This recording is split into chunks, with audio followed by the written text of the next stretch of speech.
दोस्तों, एक लड़की ट्यूशन पढ़ रहा था। तभी शाम 5 बजे उसके मोबाइल पर उसके पापा हेमंत चतुर्वेदी का फोन आया। बेटा, तुम्हारी मम्मी नाराज होकर कहीं चली गई हैं। मैं उन्हें ढूंढने जा रहा हूं। ट्यूशन के बाद तुम घर पर ही रहना। मैं भी कुछ देर में घर आ जाऊंगा। दैविक के मम्मी पापा के बीच रोजाना झगड़ा होना आम बात थी, इसीलिए पापा की इस बात पर उसे कोई आश्चर्य नहीं हुआ और वह ट्यूशन के काम में बिजी हो गया था। ट्यूशन पढ़ने के बाद 13 साल का दैविक जब घर लौटा तो दरवाजे पर ताला बंद मिला। वह घर का पुराना ताला नहीं था, बल्कि हाल ही में खरीदा हुआ एकदम नया दिख रहा था। घर के ताले की एक चाबी उसके पास रहती थी, लेकिन नया ताला लगा होने की वजह से वह उस चाबी से नहीं खुल सकता था। मम्मी पापा कितनी देर में घर लौटेंगे, ये जानने के लिए दैविक ने सबसे पहले मम्मी कुमुदी को फोन लगाया तो उनका फोन बंद मिला। इसके बाद उसने पापा को फोन किया, उनका फोन लग गया। दैविक ने जब उनसे पूछा कि उन्हें घर लौटने में कितनी देर लगेंगी, इस पर हेमंत ने कहा कि उन्हें घर आने में अभी टाइम लग सकता है। हेमंत ने कहा कि इस समय वह सेक्टर 18 रोहिणी में रेड लाइट के पास खड़ा है। फ्लैट की चाबी लेने के लिए उसने दैविक से रोहिणी सेक्टर 18 पहुंचने को कहा। दैविक उस समय रोहिणी सेक्टर 23 स्थित अपने फ्लैट के बाहर था। पापा से बात होने के बाद वह सेक्टर 18 पहुंच गया, लेकिन निर्धारित जगह पर उसे पापा नहीं मिले तो उसने फिर से फोन लगाया। तब हेमंत का फोन स्विच्ड ऑफ मिला। उसने कई बार फोन मिलाया, हर बार स्विच्ड ऑफ ही मिला। परेशान होकर दैविक फ्लैट पर लौट आया और मम्मी पापा के लौटने का इंतजार करने लगा।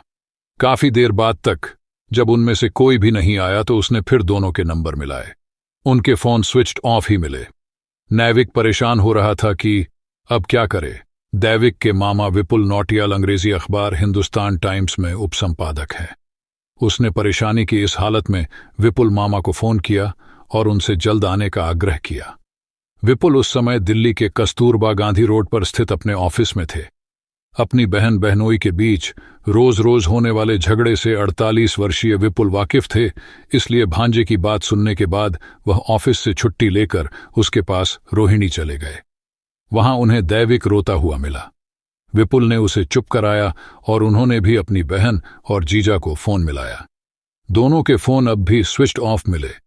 पेशे से पत्रकार विपुल नौटियाल का माथा ठनका।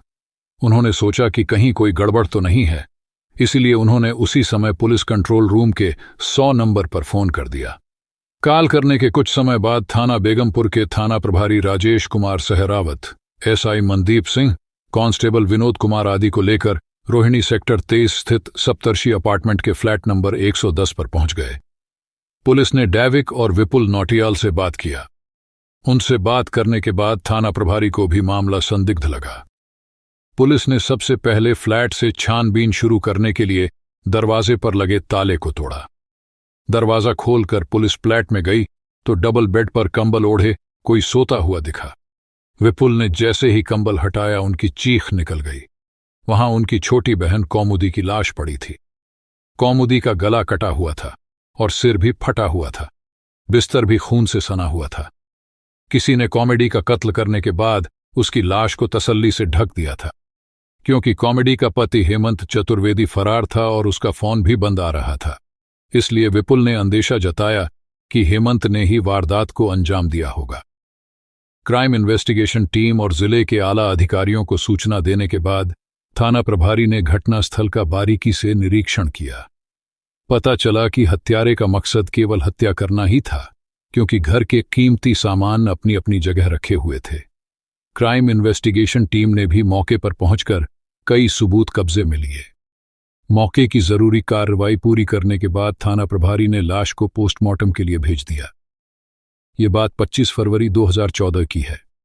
चूंकि मामला एक वरिष्ठ पत्रकार के परिवार से था, इसलिए रिपोर्ट दर्ज होने के बाद मामले की जांच थाना प्रभारी राजेश कुमार सहरावत ने करनी शुरू कर दिया। इसके अलावा क्राइम ब्रांच भी संभावित हत्यारे हेमंत चतुर्वेदी की खोज में जुट गई।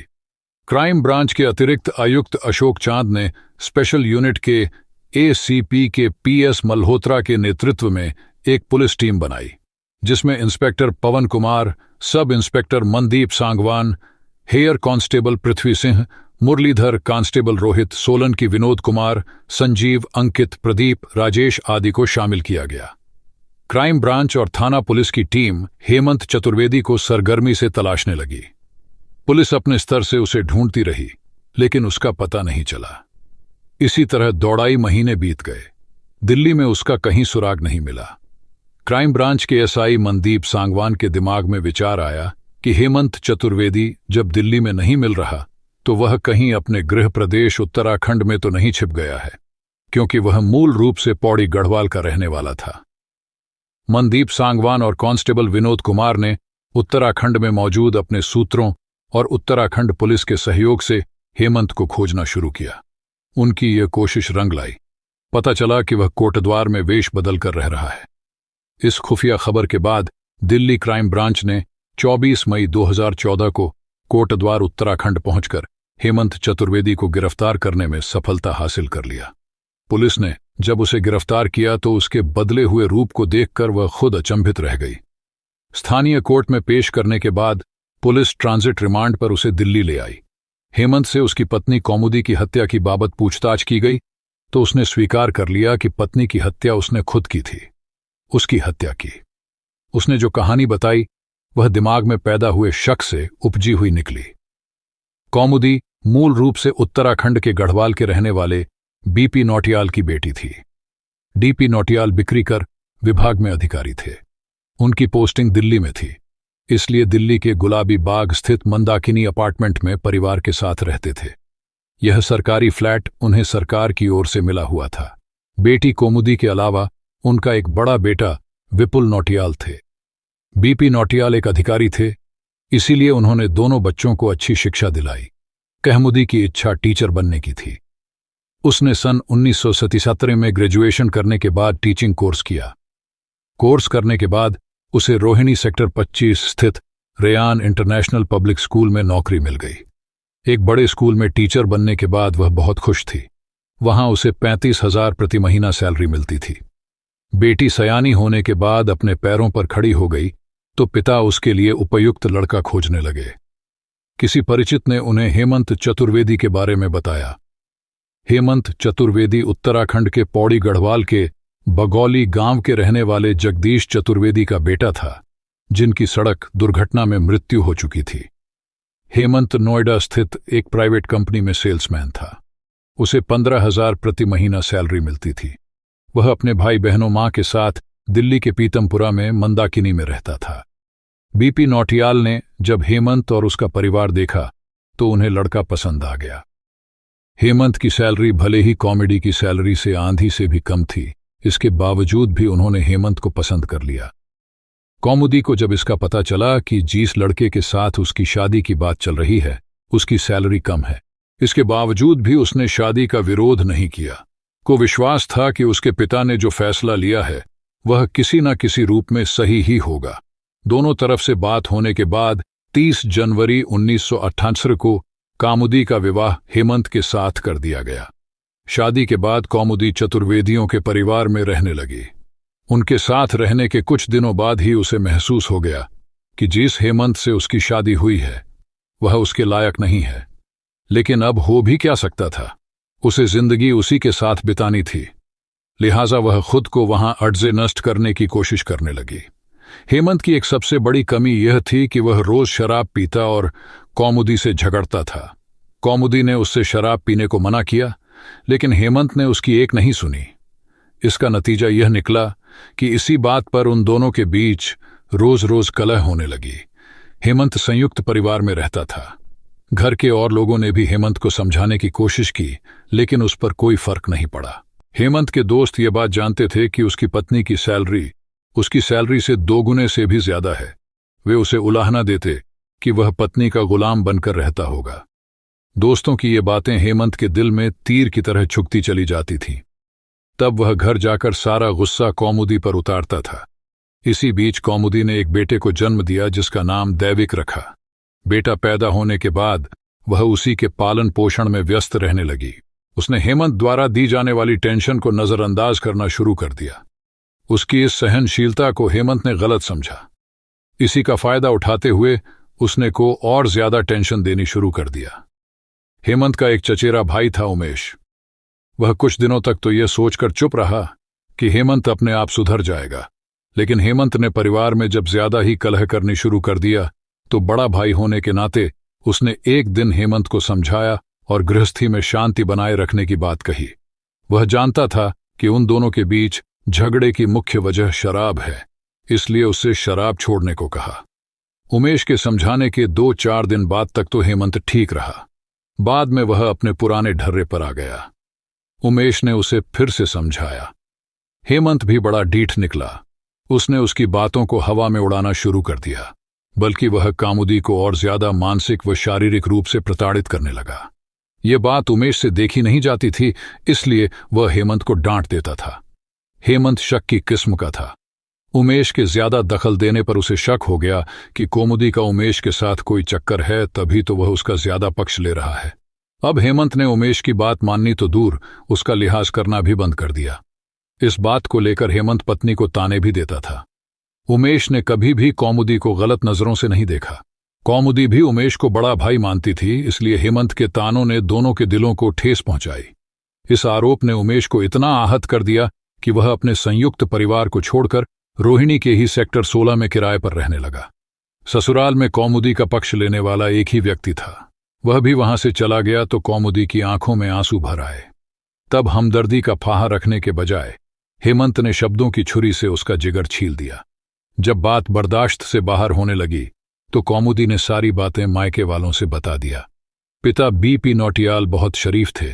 उन्होंने सोचा कि घर गृहस्थी में छोटी मोटी बातें चलती ही रहती हैं, वह कुछ दिनों में सामान्य हो जाएंगी। बेटी की गृहस्थी में उन्होंने दखल देना उचित नहीं समझा। पहले तो हेमंत ही पत्नी पर चरित्रहीनता का आरोप लगाता था, बाद में उसके परिवार वाले भी उस पर कलंक लगाने की मुहिम में शामिल हो गए। घर वालों का साथ मिलने पर हेमंत के हौसले बुलंद हो गए। कौमुदी के पिता ने शादी में 6 लाख से अधिक खर्च किए थे। वैसे तो उन्होंने जरूरत का सभी सामान दिया था, लेकिन कार नहीं दी थी। हेमंत और उसके घर वाले अब कौमुदी से कार की डिमांड करने लगे। कौमुदी ने यह बात पिता को बताया। बीपी नौटियाल चाहते थे कि किसी भी तरह उनकी बेटी खुश रहे। उनके पास इतने पैसे नहीं थे कि वह दामाद को नई कार खरीद कर दे सके। पुरानी कार खरीदने के लिए उन्होंने 50,000 जैसे तैसे इकट्ठे करके हेमंत को दे दिए। हेमंत ने उन पैसों से कार नहीं खरीदी, बल्कि उनसे वह अपने दूसरे शौक पूरे करने लगा। इसके बाद भी हेमंत का पत्नी के प्रति व्यवहार नहीं बदला। वह पहले की तरह उसे ताने देता रहा। इतना ही नहीं, उसने सन 2003 में कौमुदी को मारपीट कर घर से निकाल दिया और कहा कि यदि उसे यहां रहना है तो मायके से 5 लाख नकद लाएं। कौमुदी बेटे को लेकर मायके चली गई। इसके बाद ने ठान लिया था कि जिस घर में उसके लिए इज्जत नहीं, वहां रहने से क्या फायदा। वह अब ससुराल नहीं जाएगी, लेकिन अत्याचार करने वालों को वह सबक सिखा कर रहेंगी। मायके वालों से मशविरा करने के बाद वह 16 दिसंबर 2003 को उत्तरी दिल्ली के थाना सराय रोहिल्ला पहुंच गई और हेमंत और उसके घर वालों के खिलाफ दहेज प्रताड़ना का मामला दर्ज करा दिया। उसकी प्राथमिक पर पुलिस ने कार्रवाई नहीं की, बल्कि नामजद आरोपियों ने कोर्ट से अग्रिम जमानत ले लिया। पुलिस से कौमुदी को जो उम्मीद थी वह पूरी नहीं हो सकी थी। उस पर जुल्म करने वाले अब खुलेआम सीना चौड़ा करके घूम रहे थे। उसने ससुराल पक्ष के नामजद लोगों के खिलाफ कोर्ट में दहेज उत्पीड़न का वाद प्रस्तुत कर दिया। कोर्ट ने आरोपियों के खिलाफ अक्षय नन लेते हुए सम्मन जारी कर दिए और मुकदमे की कार्यवाही शुरू हो गई। इसी दौरान इस पूरे मामले में एक नया मोड़ आ गया।